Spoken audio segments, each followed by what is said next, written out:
Bom dia, eu sou o Daniel, essa é a Lília, Mateus. Vamos começar um culto de adoração. Vamos orar?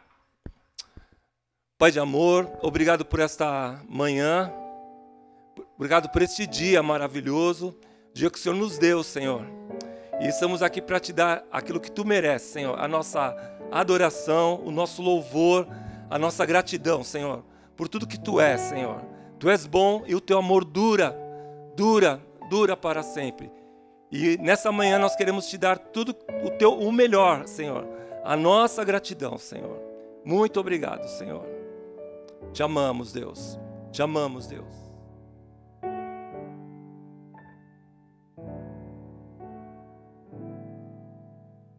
Tudo, Cristo, a ti entrego tudo, sim, por ti darei, resoluto, mas submisso, sempre, sempre seguirei.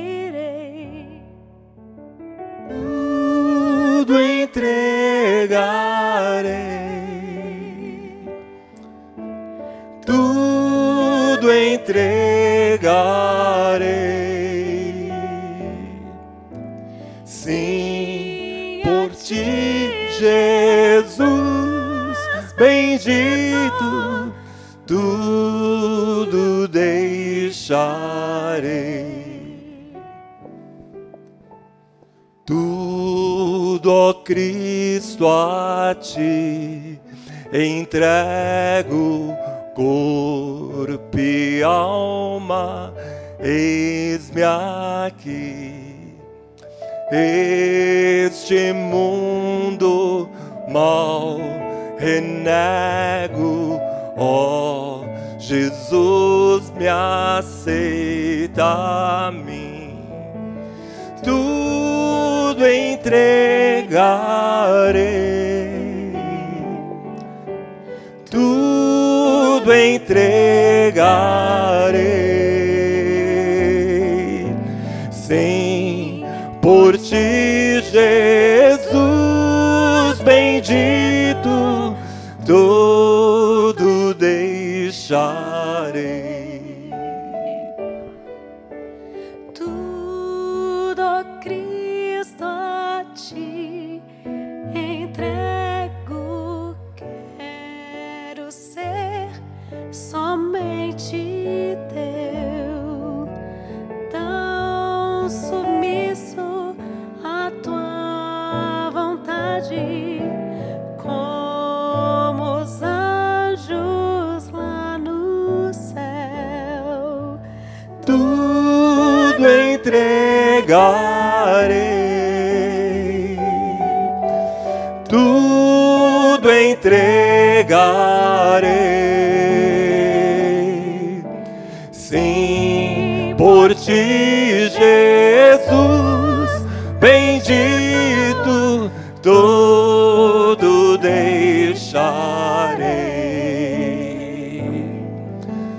Tudo entregarei, tudo entregarei, sim, por ti, Jesus, bendito, tudo deixarei.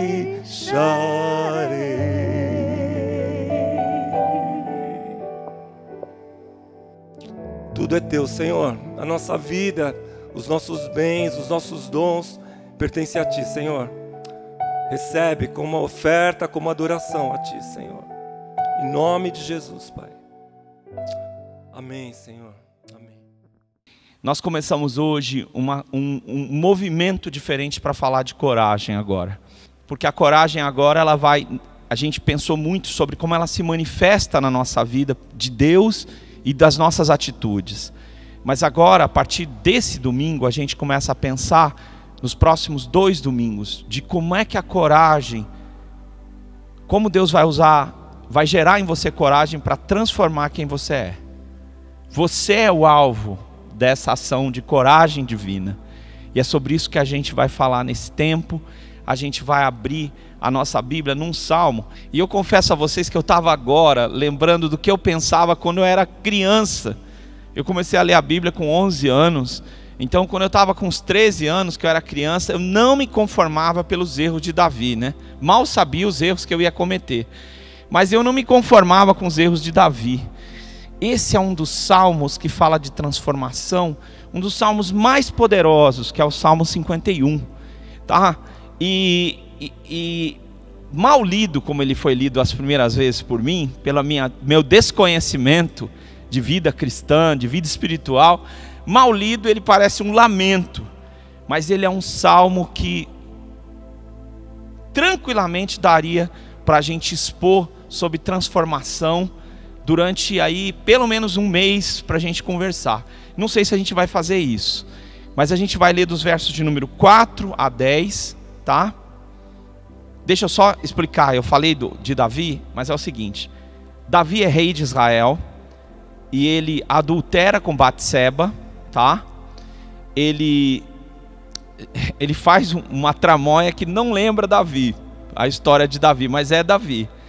Davi vê Batseba tomando banho nua, mas Davi estava lá e ele faz o seguinte: ele não só se relaciona com Batseba, como ela concebe um filho dele, um bebê, e sabendo do escândalo que isso pode acontecer, ele pede para que Urias, que é um dos 30 valentes, que é mais descarado de Davi, um dos 30 caras mais leais a ele, e ele manda colocá-lo numa frente de batalha e deixar ele ficar sozinho.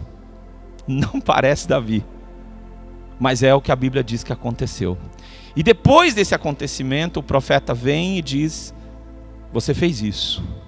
E aí ele compõe esse salmo, tá? Diz assim: pequei contra ti somente, e fiz o que é mal aos teus olhos, de maneira que tu serás tido por justo no teu julgar, no teu falar, e puro no teu julgar. Eu nasci na iniquidade, e em pecado a minha mãe me concebeu.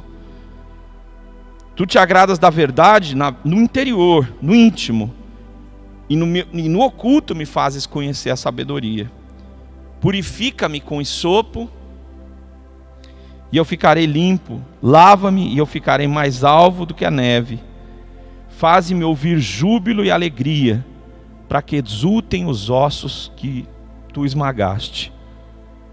Esconde o teu rosto dos meus pecados, e apaga todas as minhas iniquidades.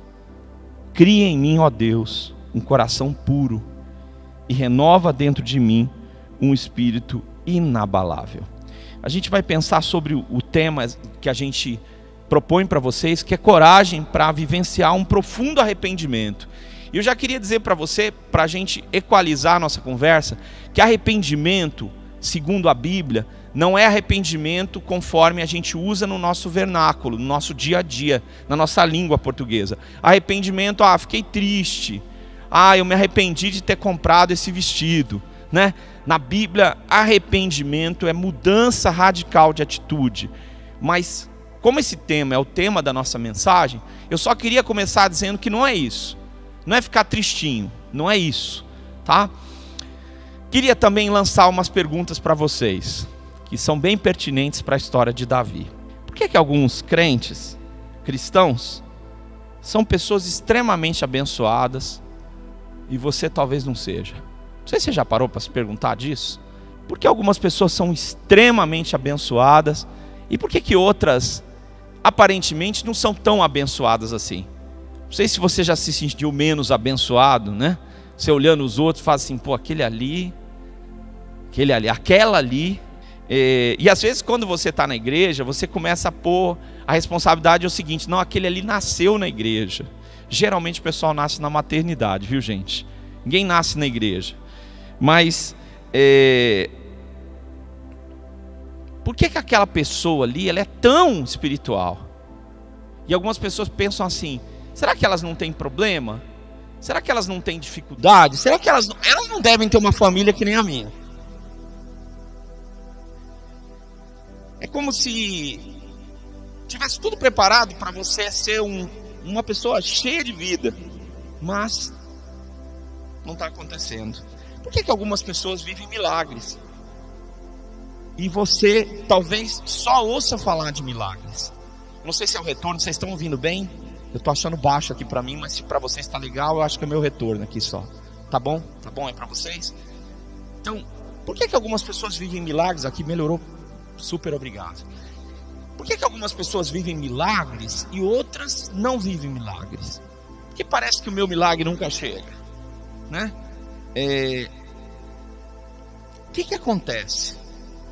Por que os outros são pessoas que experimentam coisas espirituais, o mundo espiritual, e o meu mundo parece que está tão deserto? Davi, Deus diz que ele seria um homem segundo o coração dele, tá? Estamos aí no Salmo 51, de 4 a 10, para você que está com a gente aí agora. Deus prometeu que Davi ia ser um homem segundo o coração de Deus, mas esse foi um deslize muito grande. E Deus não se arrependeu de que Davi ia ser um homem segundo o coração de Deus, mas esse deslize ia ter consequências muito graves, tá? E Deus disse para Davi: eu vou te perdoar, só que o mal vai surgir no meio da sua família. E tem gente que depois quer escrever livro que Davi não sabia criar os filhos. Meu amigo, se Deus disser que vai trazer o mal no meio da sua família, pode fazer o curso que você quiser. Falta ler a Bíblia, né? Escrever livro é fácil, ler a Bíblia exige a gente se aprofundar nisso. Então, Davi passou consequências graves pelos atos dele, né? Ele era um rei e tinha coisas muito, muito difíceis que ele tinha que enfrentar. Naturalmente, a gente vê nossos enganos como algo pontual. Aconteceu. Aí eu estou vivendo essa circunstância porque o que aconteceu? Eu tive um problema, eu pequei. Davi diz: não, meu problema não é pontual. Meu problema é um problema muito grave. Eu nasci em pecado, eu sou um pecador. Deus precisa trabalhar na minha vida. Não é uma coisinha para Ele mudar. Ele precisa mudar quem eu sou. Esse salmo é tão poderoso, é tão lindo, porque ele vai falar de profundas transformações que só Deus pode produzir em você, e eu preciso ter coragem para primeiro enxergar essa necessidade dessas transformações. Esse salmo foi escrito quando Davi já assassinou Urias com a espada, né, dos filhos de Amon, deixou ele na guerra no lugar mais central e ele morreu, tá? E ele possui Batseba, que é a esposa, e depois você pode ler a história, não vai dar tempo para a gente contar tudo. E o profeta Natan vai até ele, conta uma história, diz para ele: olha, tinha um homem que tinha muito dinheiro e o outro só tinha uma ovelhinha. O homem que tinha muito dinheiro foi lá e tomou a ovelhinha e matou a ovelhinha do homem que não tinha nada, e cozinhou a ovelhinha, assou a ovelhinha. Davi ficou irado, falou: esse homem vai morrer por causa disso. Natan disse: você é o homem, eu dei tudo para você e você tirou a única coisa que Urias tinha. Davi imediatamente disse: pequei, o Senhor não vai matar você, mas o mal vai vir sobre você. E aí Davi começa um processo que é muito lindo, que nos ensina muitas coisas hoje, de como Deus pode mudar a sua vida, de uma pessoa que talvez não está experimentando essa graça tão especial, esses milagres de Deus, essa ação de Deus, que Deus quer começar agindo dentro de você. Como é que você pode experimentar coragem para viver um profundo arrependimento? Em primeiro lugar, você vai experimentar coragem para ver sua vida interior transformada. Deus quer transformar quem você é lá dentro de você, sabe? Geralmente as pessoas veem os erros como um acidente. Não, eu fiz aquilo ali, mas foi só uma vez. Foi um acidente. O erro sempre está fora de nós. Não, sabe o que aconteceu? Batseba, olha onde ela estava tomando banho. Eu fui na sacada e, né? Culpa de Batseba. O erro foi dos outros. Os outros me induziram ao erro. Eu estou aqui porque olha só o que aconteceu comigo. Muita gente que vive uma vida que rompeu, que tem problemas hoje relacionais em relação à igreja instituída, eles dizem o seguinte: olha, não dá mais para viver com eles. E hoje eu estou vivendo uma vida de incredulidade porque eles me induziram a esse erro. Isso é o senso comum. É assim que a gente atribui o erro fora de nós, sabe? Batseba é a culpada. Outro jeito que a gente faz é o seguinte: olha, observe meus acertos. Deus prometeu que eu ia ser um homem segundo o coração dele. Olha quanta coisa boa eu fiz, sabe? Eu sou bom. Isso que está acontecendo não é tão grave assim. E eu queria contar isso para vocês como um crente, como qualquer um de vocês está ouvindo, quem está acompanhando na internet também, que todos nós somos convidados a dar essas respostas para os nossos erros. E que todos nós, no decorrer da nossa jornada espiritual, acabamos usando desculpas para a gente não ter que lidar com os nossos problemas mais profundos. E é por isso que essa ação poderosa e transformadora de Deus também não toma lugar. Porque eu estou sempre postergando o problema e dizendo que ele está fora de mim. Não é comigo. Mas quando o profeta Natan vai conversar com Davi, diz: você é o homem. Você é o assassino, não de ovelha, mas de um homem leal a você. Um homem de Deus volta. E esse salmo é um salmo que expressa quase toda a doutrina da redenção, tá? E não vamos dar nome. Toda boa doutrina é bíblica, gente. Ela está expressa nesse texto de uma forma maravilhosa. Não dá para explicar isso agora à noite, porque não é o foco. Mas ele vai falar coisas profundas, sabe? E a profecia, né, traz ele de volta. Assim como a profecia de que haveria alguém para purificar nossos pecados se cumpriu em Jesus. Davi vai chamar isso de sopro. A gente vai explicar para vocês o que é essa espécie de, a gente chamaria no Brasil de vassoura, né? Aquela coisa compridinha. É uma planta comprida que era usada para aspergir, chamada isopo, sabe? Ele diz o seguinte: Senhor, me purifica, eu não sou puro. Nós não somos puros. Nosso pecado não é pontual. Ele diz: olha, eu não pequei dessa vez, eu nasci em pecado. E em pecado, em iniquidade me concebeu minha mãe. Eu nasci na iniquidade. E esse é um problema quando a gente vai crescendo. A gente começa a culpar a nossa família. E a gente culpa a nossa família até a gente ficar velho. Quando a gente fica mais velho, a gente começa a falar: ih, rapaz, eu estou tão errado quanto a minha família, né? Você não pode culpar a sua família. Os erros se repetem. As coisas que fizeram, você está fazendo. Famílias se destruíram e você pode também estar numa família que esteja se destruindo, sabe? E carreiras que estavam indo muito bem profissionalmente também podem ir para o abismo, sabe? Então, como é que Davi vai encarar esse retorno? Como é que ele pode se arrepender e voltar para Deus? Sabe? Então, o texto vai dizer muitas coisas profundas. Primeiro, nós já falamos, o pecado não é pontual. Ah, não, eu não erro de vez em quando. Então, gente, quando a gente tem um relacionamento em casa, um bom relacionamento, viu? A pessoa que vive com a gente começa a dar uns toques das coisas erradas que a gente está fazendo. As pessoas que amam a gente, elas vão dando, né, sinais. A gente ouve esses sinais, a gente até aceita parcialmente. Mas como é o outro que está dizendo, mesmo que seja uma pessoa amada, a gente fica ainda cometendo determinados erros que nós poderíamos deixar de cometer. Mas a gente ainda está vendo isso como um mal externo. Deus fala conosco. Só que como a gente aprendeu que Deus não é aquele que está para nos punir, Deus é amoroso. E como a gente está numa boa igreja, e uma igreja que fala do amor de Deus, a gente começa a ter uma série de desculpas para não encarar o que precisa mudar na nossa vida E como a nossa vida interior precisa ser transformada. A gente começa a relevar as coisas que precisavam ser urgentes, vitais. E Davi, que era para estar numa frente de batalha, porque todos os seus homens estavam numa frente de batalha, está em casa, curtindo tudo que ele conquistou, no lugar errado, na hora errada, fazendo a coisa errada. Por quê? Porque Batseba é só uma consequência de ter deixado coisas vitais, fundamentais na sua vida irem perdendo o seu lugar central.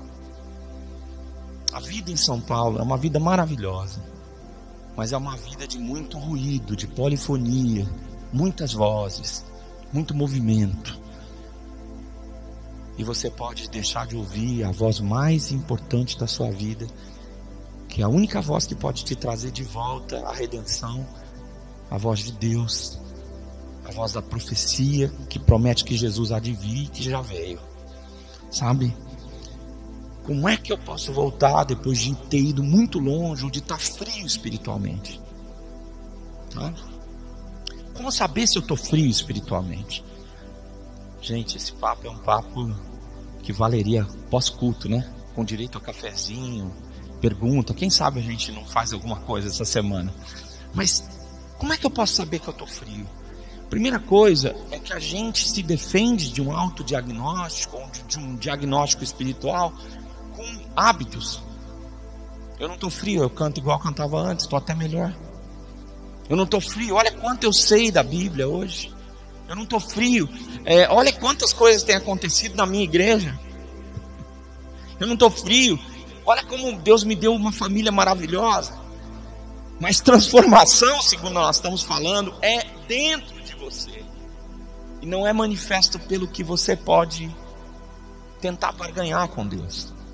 Arrependimento só pode acontecer no coração.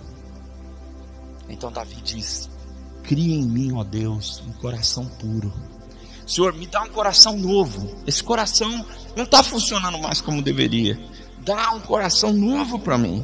Sabe? Arrependimento tem que acontecer no coração. Não é um mero choro. Olha a diferença entre Judas e Pedro. Ambos choraram, mas Judas se enforcou.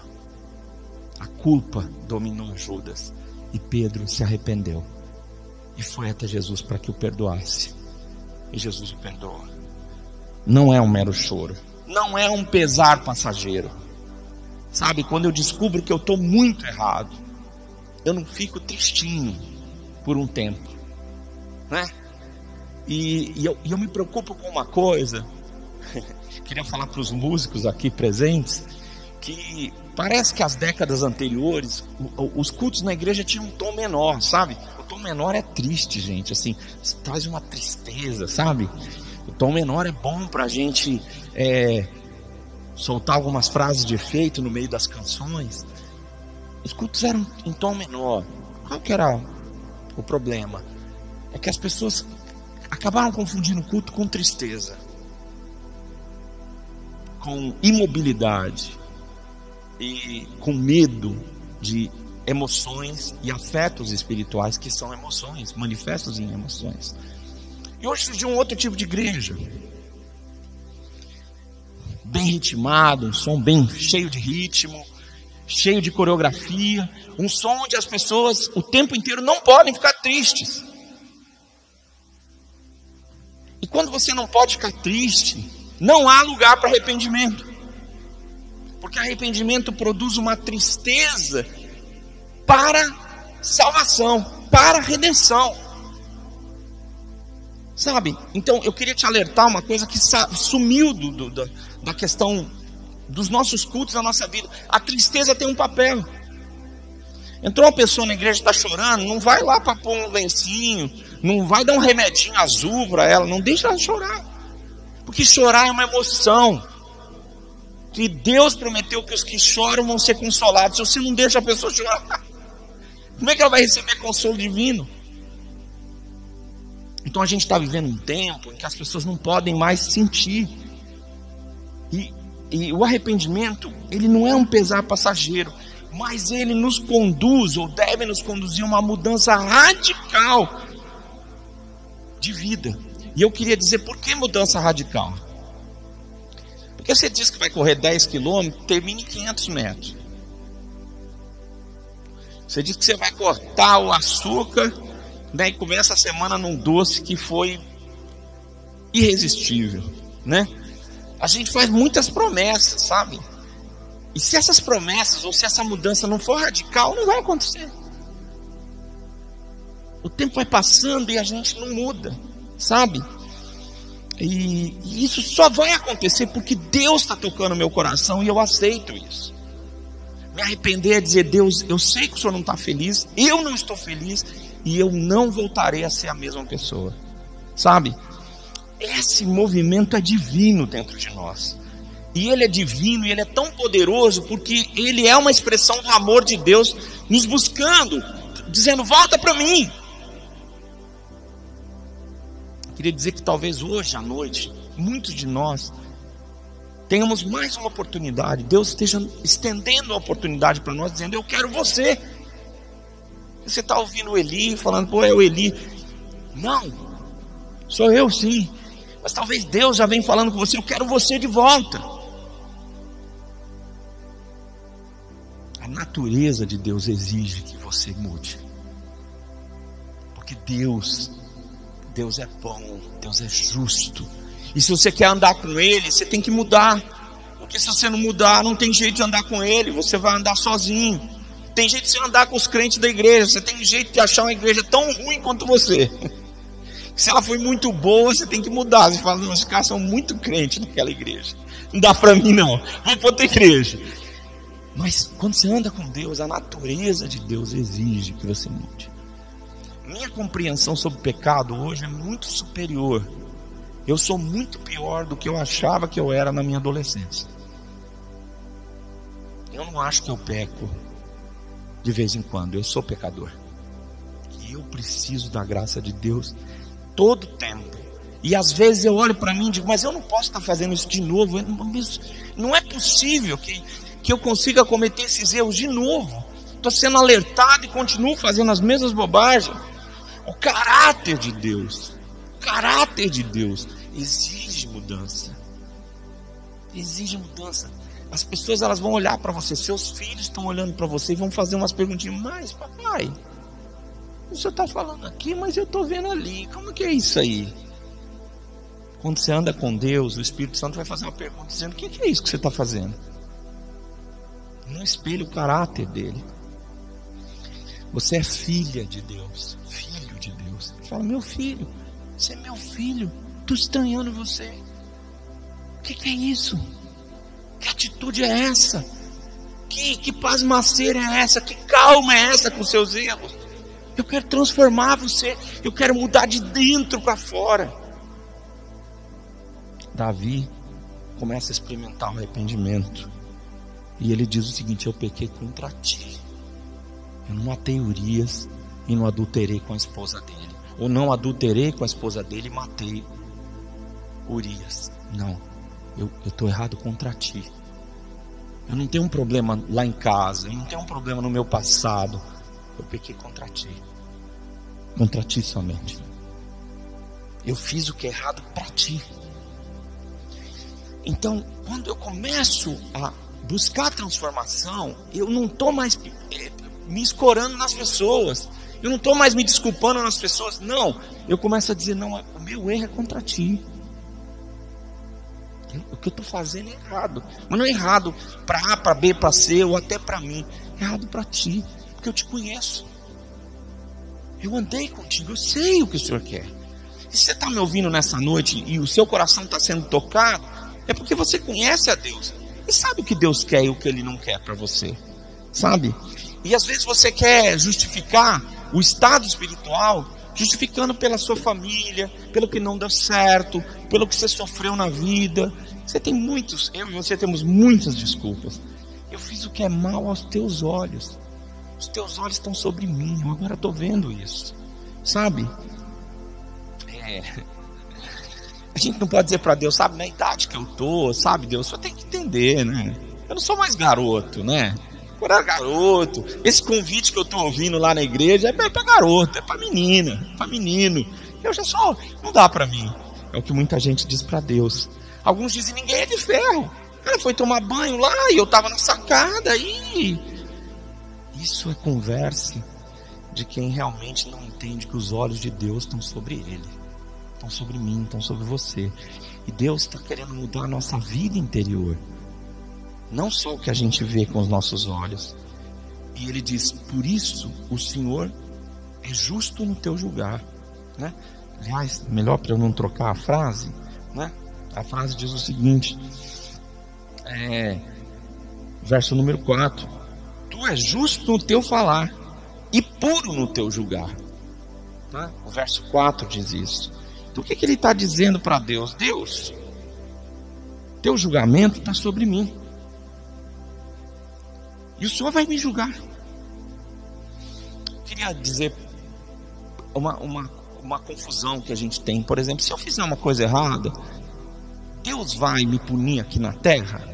É uma questão de punição? Queria te dizer que quando você faz algo errado, você peca contra Deus. Deus não quer te punir, Ele quer te trazer para perto. Mas os seus erros têm consequências. O que você faz de mal, o que você faz de terrível, vai ter consequências. Não há como você não sofrer as consequências dos seus atos. Pelo contrário, isso vai vir sobre você, sabe? E as tuas palavras, Senhor, tua palavra, o que o Senhor fala é puro, é justo o que o Senhor fala.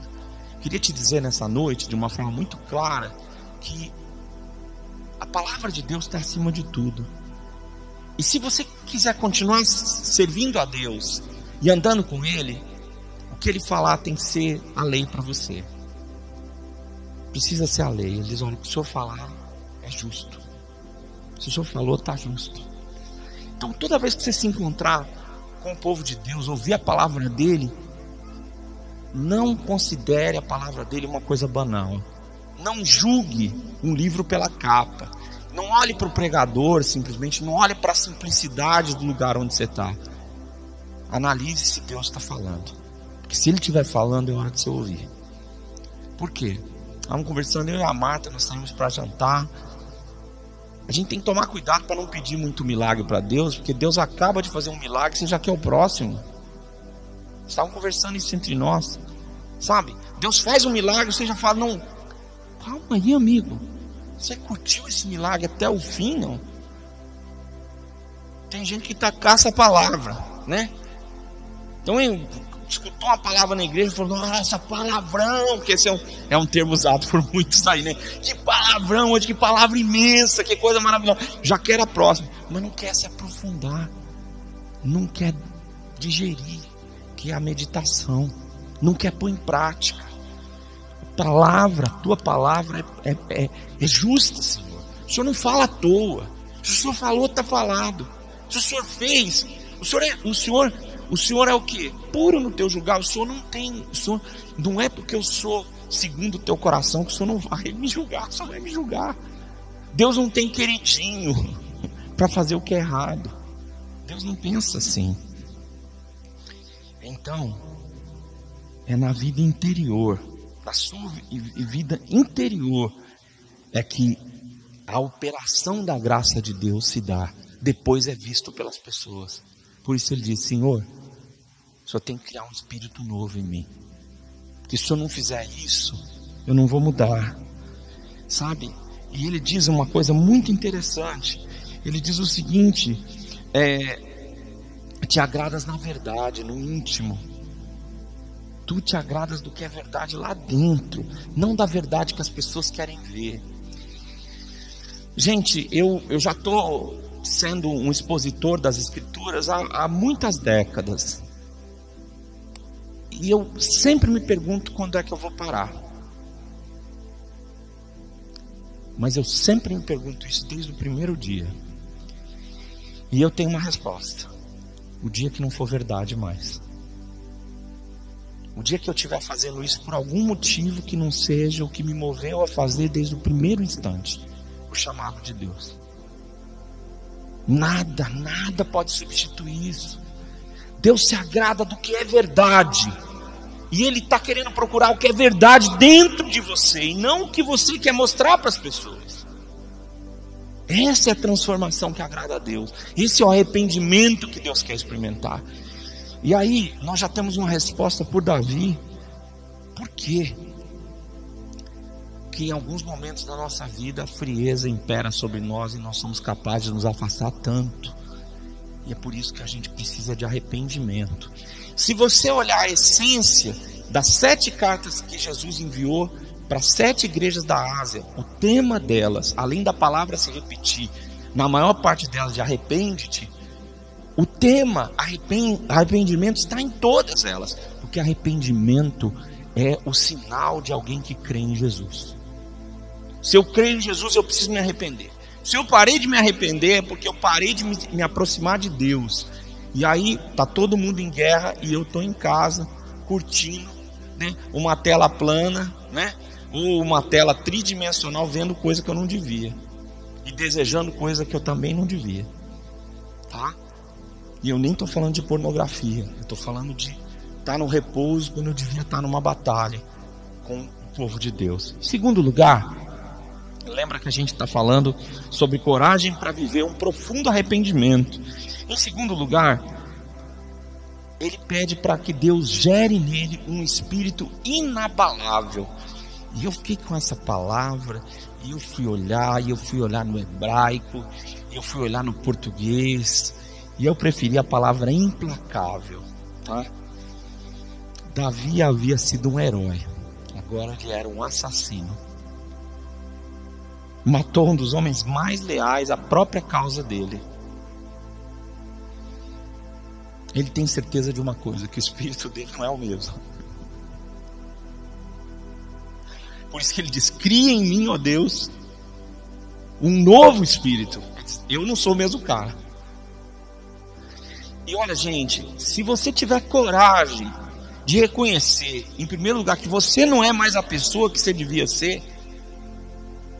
Porque às vezes as pessoas estão pondo culpa no movimento cristão, na chuva que deu no telhado dele, né?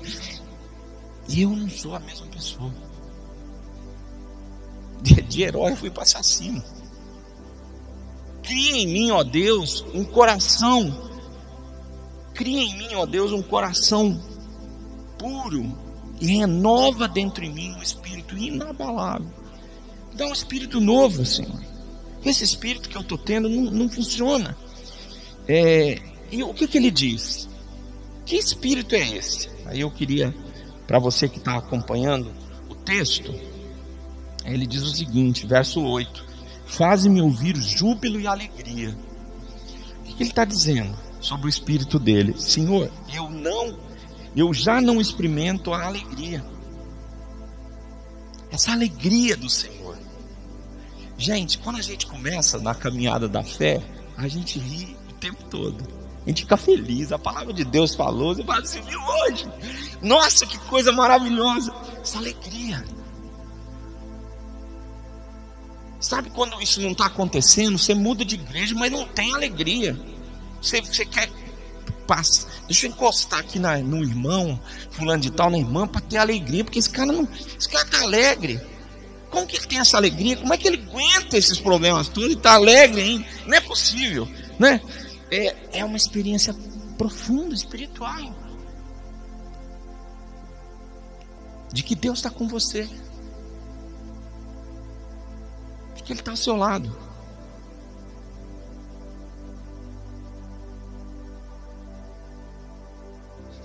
Me deixa experimentar o júbilo de novo. O júbilo não é alegria só não, é uma festa. Festa. Quando a alma da gente está tomada por engano, a gente ouve a alegria dos outros e a gente diz, não é com a gente. O povo de Deus está feliz, mas você não sabe por quê.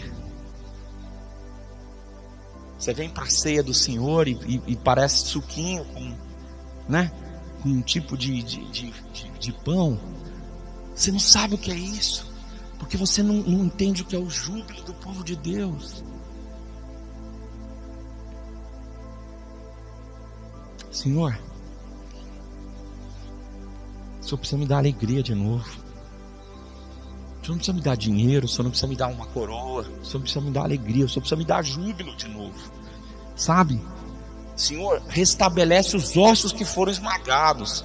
Sabe quando você está tomado por uma imobilidade? Você quer mudar, mas não sei se você sabe, a cada 10 metros no mar você experimenta uma atmosfera, tá? Uma atmosfera igual a nossa. E a cada atmosfera a pressão aumenta, tá?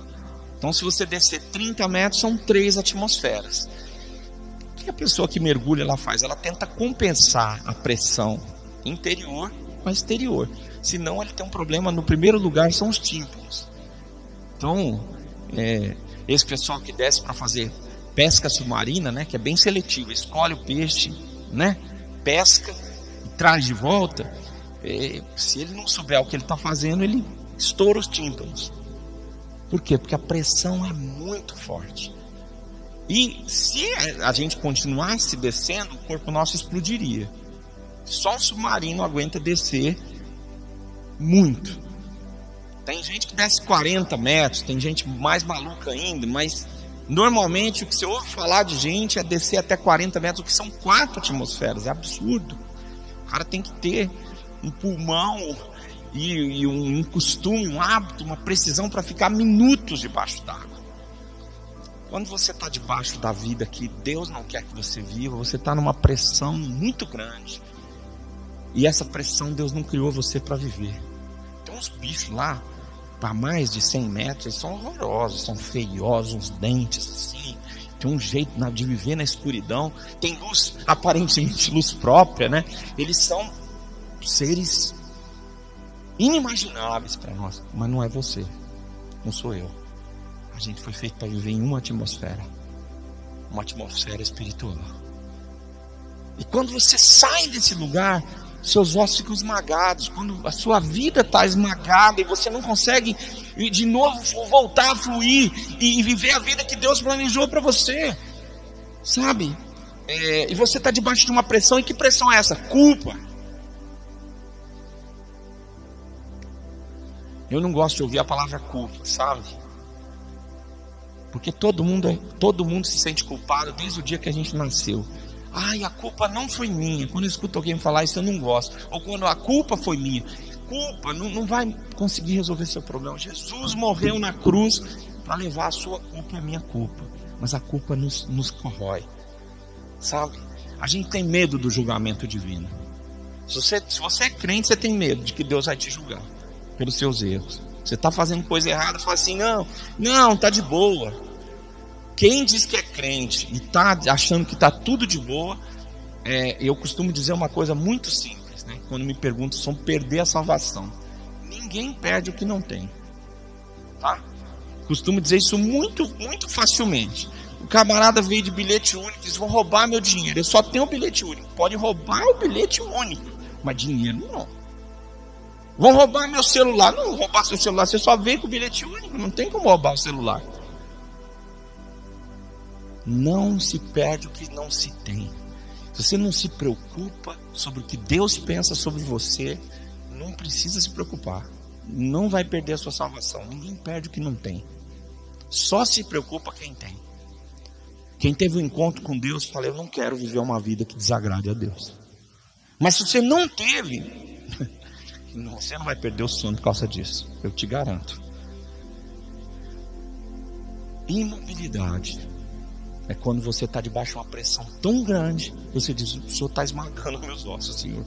Os meus erros estão esmagando os meus ossos. Por favor, Senhor, tira isso de sobre mim, sabe? Senhor, tira do lugar do engano para o lugar onde o Senhor está. Os teus olhos estão sobre mim. É uma outra coisa que é dura, sabe? Como eu fui capaz de fazer isso? Deus é puro, Deus é santo, Deus é amoroso. Mas eu não estava vendo que Ele estava aqui enquanto eu estava fazendo tudo que eu fiz com Batseba, com Urias, tudo que eu fiz de errado, de não ter sido leal com os meus homens na batalha. Eu não estava vendo a Deus. Deus trata você pela terapia da alegria. Eu fico sempre pensando numa coisa, a gente tem criança em casa, E daqui mais um tempinho, criança vai virar adolescente, né? Que é aquela fase híbrida. Mas a gente tem criança em casa. A criança sempre tem uma maneira alegre de ver as coisas. Então sempre que a gente vê uma tragédia, a gente quer pensar como que a criança está sentindo, mas a gente não consegue. Porque as crianças têm um viés da alegria. E Deus, Ele cura a nossa vida com a alegria da sua presença. Porque Deus está com você, Ele é a alegria. Jesus é a alegria dos homens. A alegria do seu perdão vai vir sobre você. Por isso que Ele diz: Senhor, me restaura, Senhor, me devolve a alegria. Porque Ele é a alegria do novo começo. A alegria de ser transformado numa nova mulher, num novo homem. Mesmo depois de tudo que aconteceu. Será que Deus pode dar uma oportunidade? E eu queria te dizer nessa noite que sim. Deus pode te dar uma oportunidade. Crie em mim, ó Deus. Quem vai gerar é Deus. Se você tentar de novo, você pode errar de novo. Principalmente se você colocar como culpa dos seus erros o que aconteceu fora de você. Você vai viver o novo ou o velho reeditado? Será que eu posso deixar de ser quem minha mãe me concebeu? Se Deus atuar na sua vida e criar em você um novo espírito, se Deus fizer isso, vai acontecer. Sabe? O texto diz, eu quero ler esse verso que nós nos dirigimos ao encerramento. Crie em mim, ó Deus, um coração puro. A palavra ó Deus aqui é Elohim. Elohim significa o Supremo, o Altíssimo, o Todo-Poderoso, tá? Quem vai fazer isso tem todo o poder. Ó Deus, cria em mim, ó Deus, um coração puro, Senhor. Cria em mim, ó Deus, um coração puro. Senhor, faz a tua obra dentro de mim. Eu não quero parecer nada. O Senhor faça dentro de mim. Faça isso que o Senhor pode fazer. Mas como é que o Senhor vai fazer isso? Como é que o Senhor vai fazer isso que parece impossível? Um coração puro, quando ninguém é puro. Como é que eu vou poder viver essa experiência? E aí ele diz o seguinte: use o isopo. O isopo. O isopo é uma espécie de planta da região da Judéia, em que era molhada no sangue e aspergida. Então era de fácil acesso e servia como era flexível o suficiente para jogar o sangue e aspergir. Era o sangue, era sobre isso que ele estava falando. Era assim que se curava, era assim que se declarava que o leproso estava curado, aspergindo. Era assim que o sangue do cordeiro era usado para dizer: Senhor, purifica-me. Quem pode fazer isso é Deus. Quem pode perdoar? Deus. E quando Deus perdoa, Ele perdoa. E Ele diz: Senhor, apaga as minhas iniquidades. Ou seja, Senhor, me lava de uma vez. Senhor, me lava. Senhor, me lava de uma tal maneira, sabe, em que as coisas mudem. E mudem de que forma? Me dá um espírito implacável. Um espírito que deixa de ser influenciado pelas forças externas, que deixa de ser movido pelas forças do vento, que possa ser dirigido por Deus. Meu espírito, cria nele um espírito inabalável, que eu não fique mais movido pelo que está acontecendo fora. Minha vida espiritual, o que o Senhor determina para a minha vida, o Senhor está no centro, o Senhor está no controle. Eu não vou desistir mais. Não tem mais volta. Eu não vou voltar nem porque eu desejo, e porque eu também não posso. Não há mais por onde voltar. Eu vou ser transformado. Eu vou ser transformado. Você pode dizer isso? Eu vou. Com essa força não vai não. Vamos de novo? Eu vou sim. agora eu estou acreditando. Eu vou ser transformado. Dia após dia eu vou ser transformado. Meus pecados vão deixar de controlar a minha vida. Gente, eu sou pecador, eu falei isso no começo. Só que os meus pecados, eles foram ficando para trás. Como assim? Mas você não peca ainda? Vão surgindo outros. Mais sofisticados, safados, né? Mas alguns outros que eu jamais achava que eles iam me deixar, ficaram para trás. A graça de Deus, meus irmãos. Eles vão deixar de controlar você. Deus vai apagar seus pecados. Mas como que Ele vai fazer isso? O seu perdão esquece os seus enganos. Só que assim, quando a gente fala disso, Deus não perde a memória, não. Ele tem a capacidade de tratar você como se não existisse o seu pecado. Porque se Ele não fosse capaz de tratar você assim, Ele não ia tratar com você.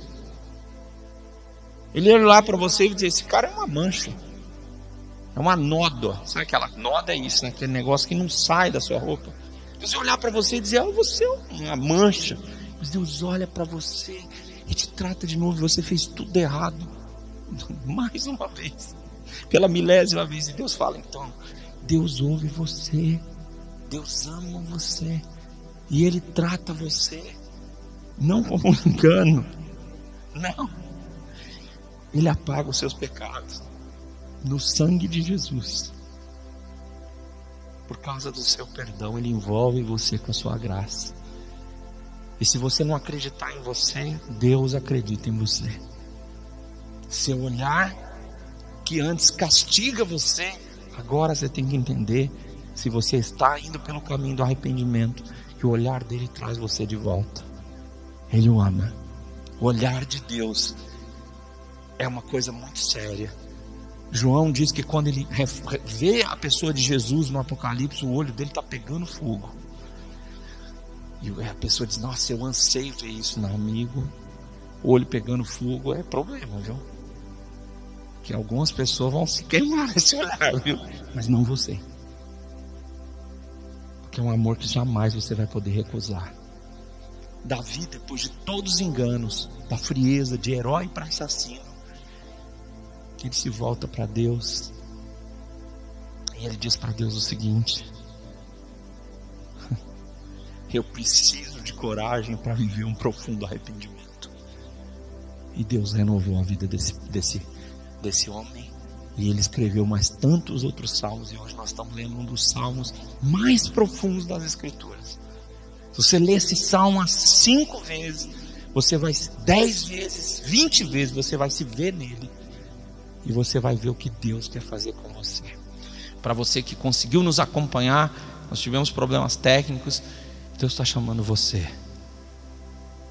E Ele está chamando você para não dar desculpas. Ele está chamando você não para terceirizar o que Ele está fazendo.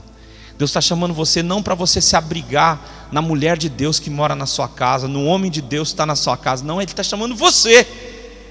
E Ele quer chamar você e Ele quer trabalhar com você num arrependimento profundo, num desejo de voltar-se para Ele e abandonar seus enganos. Quando a gente não faz isso, gente, a gente tenta ser herói de novo, mas o coração nosso não é mais o coração que Deus quer. E esse heroísmo não agrada a Deus e nem vai libertar ninguém. O que Deus quer é o meu coração, o seu coração. E eu não posso terminar essa noite sem convidar você a experimentar esse arrependimento. Eu não vou orar com você nesse exato momento, eu vou orar por você. Mas eu queria que aí onde você está, se você entendeu nessa noite que você não é mais a mesma pessoa, não tem o mesmo espírito, se você compreendeu que esse tipo de alegria de Deus não está acontecendo na sua vida, fale isso para Deus agora. Mas diz: Senhor, eu me arrependo e eu quero me arrepender ainda mais para andar do teu lado. Fale isso, feche seus olhos, fale com Deus. Dirija a sua prece. Você não veio para assistir o culto, você veio para servir a Deus, que é assistir o culto de outra forma. Diga isso para Deus: Senhor, Olha para os homens e mulheres que estão clamando a Ti nesse momento, de onde eles estiverem e aqui desse lugar, e produz arrependimento no nosso coração. Que o nosso coração passe a agradar ao Senhor,